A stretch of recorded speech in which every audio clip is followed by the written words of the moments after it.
कि बच्चों ने इल्जाम लगा दिया उन पर कि उन्होंने पत्थर फेंका, तो उनको खेड़िया में रोड पर लाकर भाजपा की सरकार ने उनको लटों से पीटा, मारा, वीडियोग्राफी की। हेलो गाइस, अस्सलाम वालेकुम, नमस्कार। और कैसे हो सब लोग?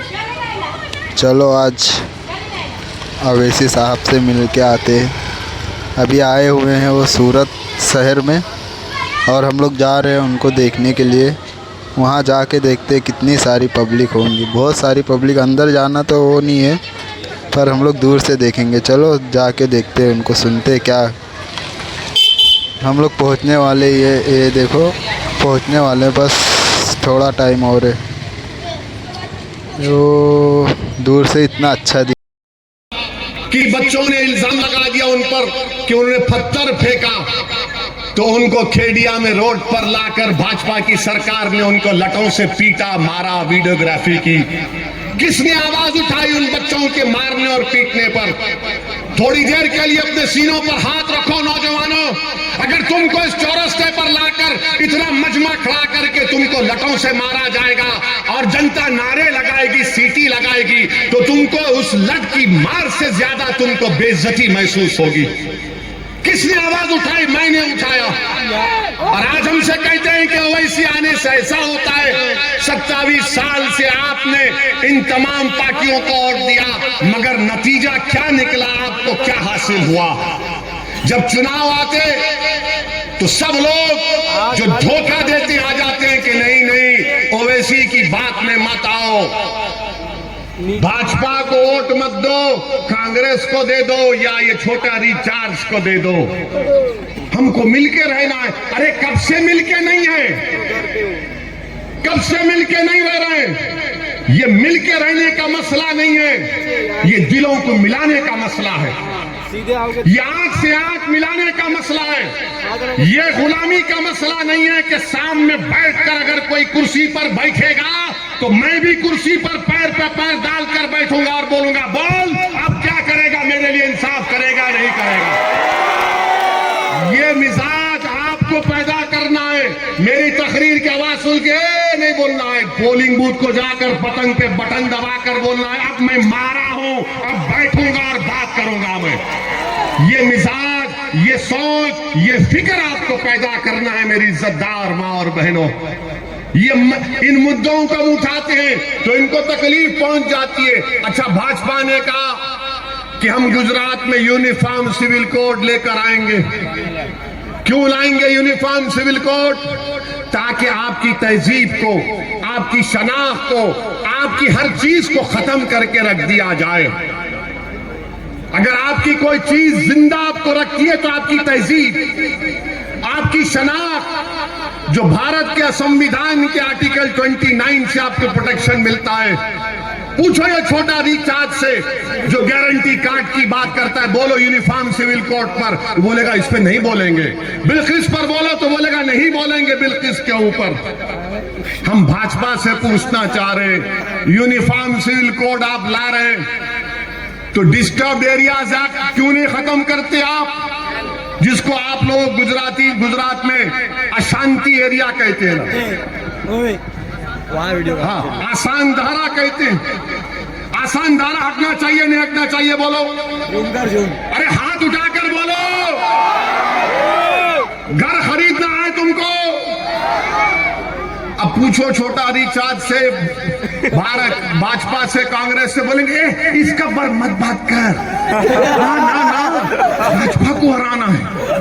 अरे ये छोड़ो, हम आएंगे तो करेंगे। अरे तुम आ ही नहीं रहे हो 27 साल से, हम आएंगे तो करेंगे। अरे ये दूल्हे की बारात आती नहीं है, आ रहा है दूल्हा, कहाँ है दूल्हा?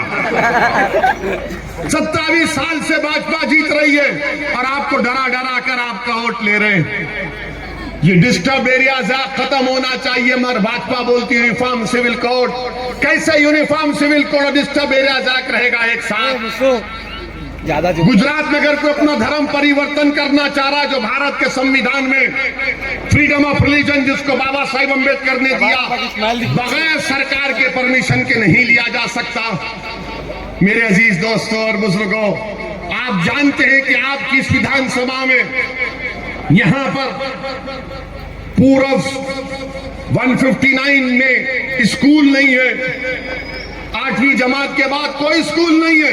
अच्छा, मुझे ये भी बताया गया कि जो भाजपा के एमएलए हैं वो तो सिर्फ बोलते नहीं मैं इस इलाके में काम नहीं कराऊंगा, यहां पर रोटी नहीं मिला मेरे को, फिर क्यों बोलते सबका साथ, सबका विकास, सबका विश्वास, क्यों बोलते आप?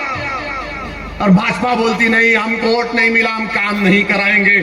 मैं आपको मेरी मिसाल बताता हूं। अल्लाह ने मुझे 2 मरतबा एमएलए बनाया, 4 मरतबा एमपी अल्लाह ने बनाया। हैदराबाद की जनता को सलाम। भाजपा के लोग जो मेरे खिलाफ काम करते हैं वो मेरे ऑफिस दारुस सलाम को आकर मुझसे कहते ओवैसी साहब ये रोड बनाना है, गरीब अस्पताल में है, लेटर दो, हमको लोन दिलाओ। मैं उनका काम कराता हूं, एक लफ्ज उनसे नहीं कहता हूं।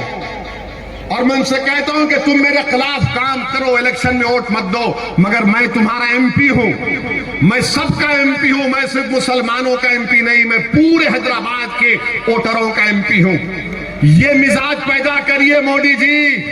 खाली बोलने से कुछ नहीं होता भाइयों बहनों, सबका साथ, सबका विकास, सबका विश्वास। फिर चुनाव के बाद सबको बर्बाद और हम आबाद,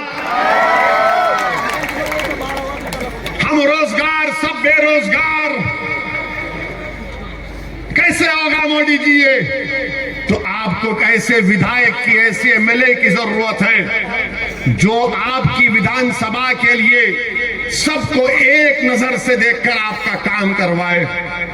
क्या जुल्म है कि बगैर कानून की कार्रवाई को, ड्यू प्रोसेस फॉलो किए मजहबी इबादत गाहों को डिमोलिश कर दिया जाता है।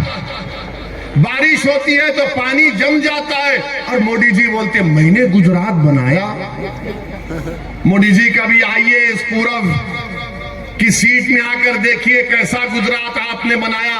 हाँ मोदी जी, आपने गुजरात में एक चीज तो बनाई, हम आपको थाली मारकर शुक्रिया अदा करते हैं, आपने मोरबी का ब्रिज बनाया। आपने जरूर मोरबी का ब्रिज बनाया। 150 लोगों की मौत हुई, 50 बच्चे मर गए जिसमें 2 साल का बच्चा भी था। अच्छा, वहां से किसको टिकट दिया भाजपा ने? भाजपा ने किसको टिकट दिया? इतना पानी है, घुटने बराबर पानी, लोग पानी में चल के जा रहे हैं तो भाजपा का एक एमएलए ट्यूब लगा के, अबे घुटने बराबर पानी में ट्यूब, इतना डरता मौत से। हमको बोलना था ऊपर से कूद जाते। और किया ना, तौफीक भाई ने, 2 लोगों ने जाने बचाई। इसको ये ट्यूब पहन के घुटने और पानी में तीर रहा है। वीडियो ले ले, पप्पा जी को दिखाना है, मोदी जी को टिकट मिलेगा। अरे घुटने बराबर पानी में तीर रहा है, उसको मोदी जी टिकट दे दिए। यानी 150 लोग जो मर गए उसका जिम्मेदार कौन? वो जो 2 साल का बच्चा मर गया उसके माँ बाप को क्या कहा जाएगा? जो 50 बच्चे मर गए उनके माँ बाप पर क्या गुजरती होगी? उस माँ पर क्या गुजरती होगी जो 9 महीने अपनी औलाद को अपने पेट में पाला होगा? मेरे अजीज दोस्तों और बुजुर्गों, भाजपा के दौर में कीमती आसमानों को छू रही हैं, तनख्वाहें कम हो रही हैं, पेट्रोल डीजल की कीमतें बढ़ रही हैं, हर चीज महंगी हो चुकी है। और भाजपा क्या कहती है? यूनिफॉर्म सिविल कोड लाएंगे। ये छोटा रिचार्ज बोलेगा, बिल्किस पे नहीं बात करेंगे, गारंटी कार्ड देंगे। अरे कार्ड की जरूरत नहीं है, जबान से बोलो। जो गरीब लोग आज गारंटी कार्ड को देखकर सोच रहे हैं, मैं आपको पैगाम देना चाह रहा हूं, यही दिल्ली की सरकार थी जब 2019 और 20 में कोविड शुरू हुआ था तो तबलीगी जमात को बदनाम करने वाला ये दिल्ली का मुख्यमंत्री था। यही शख्स था जिसने तबलीगी जमात पर झूठा इल्जाम लगाया और उसके बाद कोर्ट ने उसके उसके इल्जाम को झूठा बना दिया। आप बताइए मेरे अजीज दोस्तों और बुजुर्गों, आपको ऐसे एमएलए की जरूरत है जो आपकी तकलीफ को बयान कर सके, जो आपके लिए लड़ सके, जो आपके मसाइल को उठा सके। हाँ, ये सब मेरी आवाज को पसंद नहीं करते, ये सब मुझसे नफरत करते हैं, चाहे कांग्रेस हो भाजपा हो। मगर याद रखो, मैं अगर आपके दरमियान में आया हूं तो इंशाअल्लाह आता रहूंगा जब तक अल्लाह अपने करम और फजल से मुझे जिंदा रखेगा। मैं सिर्फ चुनाव की हद तक नहीं आया हूं, मैं बार बार तुम्हारे दरमियान में आता रहूंगा। ये मेरी आवाज नहीं है, ये तुम्हारी दिलों में छुपी हुई आवाज को मैं अपनी जबान से बयान कर रहा हूं। जो बरसों से तुम्हारे दिलों में एक तड़प थी, उस तड़प को बयान कर रहा हूं। जो बुजुर्गों के दिलो दिमाग में उनके ख्वाब थे, उन ख्वाबों को पूरा करने की कोशिश मैं कर रहा हूं। जो नौजवानों की आंखों में आंसू थे, उनके आंसू पोंछने का काम मैं कर रहा हूं। हाँ, तुम अगर मेरी आवाज को दबाना चाहते तो दबा लो। हाँ, मेरी आवाज मेरी मौत से खत्म होगी, मगर मुझसे दुश्मनी करने वालों, याद रखो, जब तक मैं जिंदा रखूंगा अल्लाह मुझे जिंदा रखेगा। मैं एक नहीं, ऐसे हजारों अल्लाह मुझसे ज्यादा काबिल लोगों को पैदा करेगा। गुजरात में आपको अपनी एक आवाज की जरूरत है, गुजरात में आपको अपनी एक आवाज की जरूरत है। कौन है तुम्हारी आवाज? क्या भाजपा तुम्हारी आवाज है? बोलो, क्या भाजपा तुम्हारी आवाज है? क्या कांग्रेस तुम्हारी आवाज है? क्या दिल्ली का वो मुख्यमंत्री तुम्हारी आवाज है? कोई तुम्हारी आवाज को सुनने तैयार नहीं है।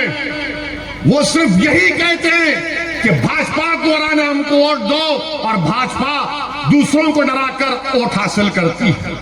तो मेरे इलेक्शन लड़ने का मकसद एक ही है कि आपकी आवाज को मजबूत किया जाए, आपकी आवाज को गुजरात की विधानसभा में भिजाया जाए।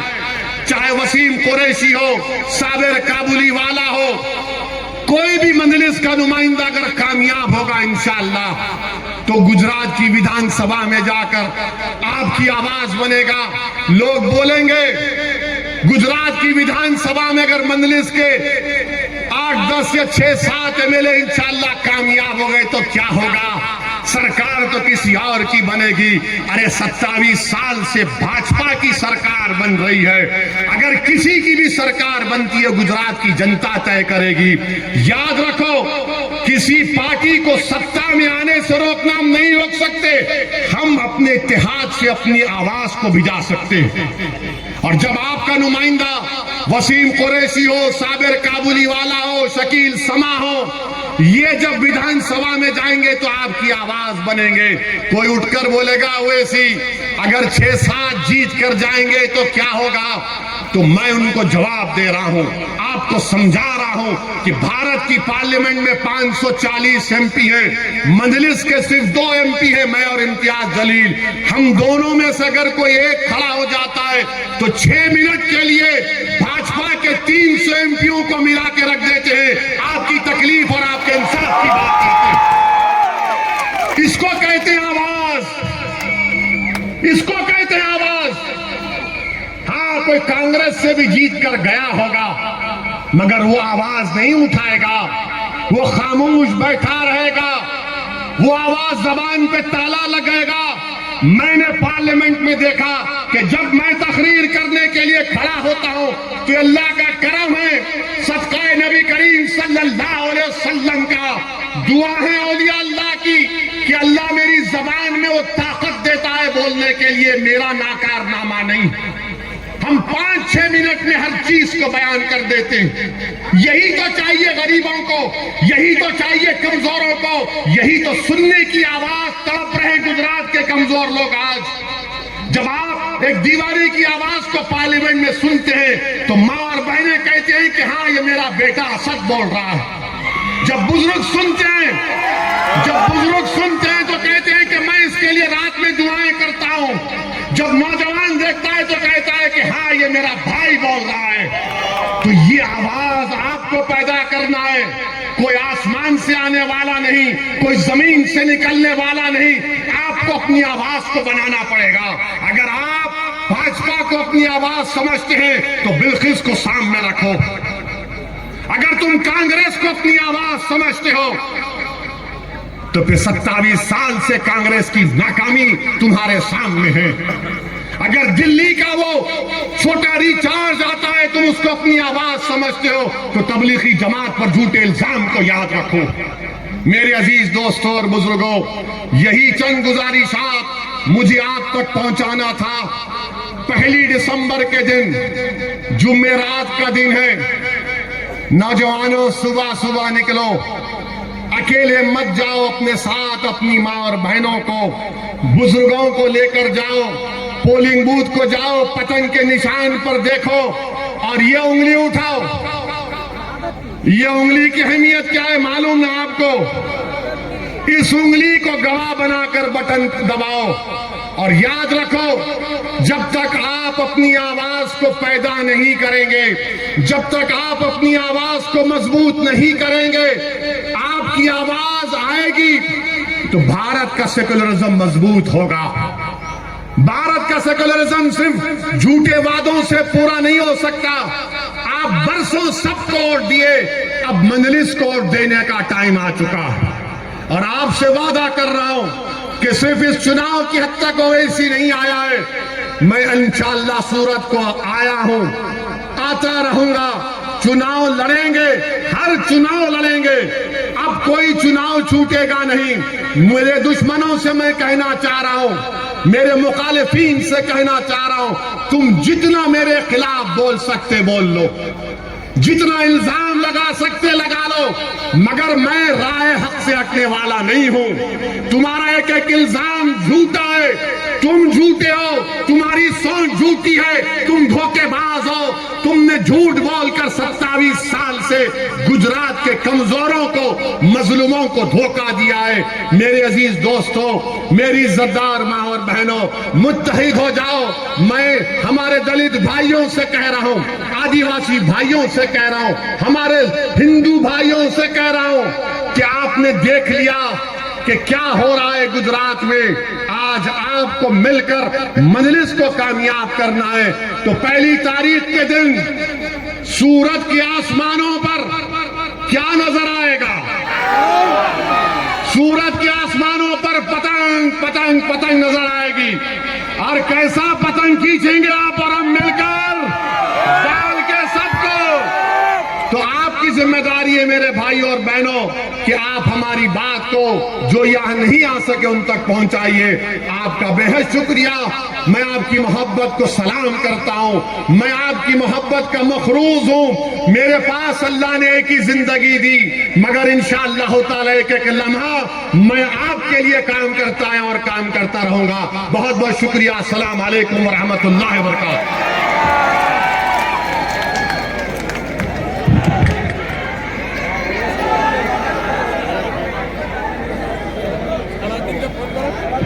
तमाम ही आए हुए बुजुर्गों, दोस्त हजरात, माँ बहनों का मैं शुक्रगुजार हूँ।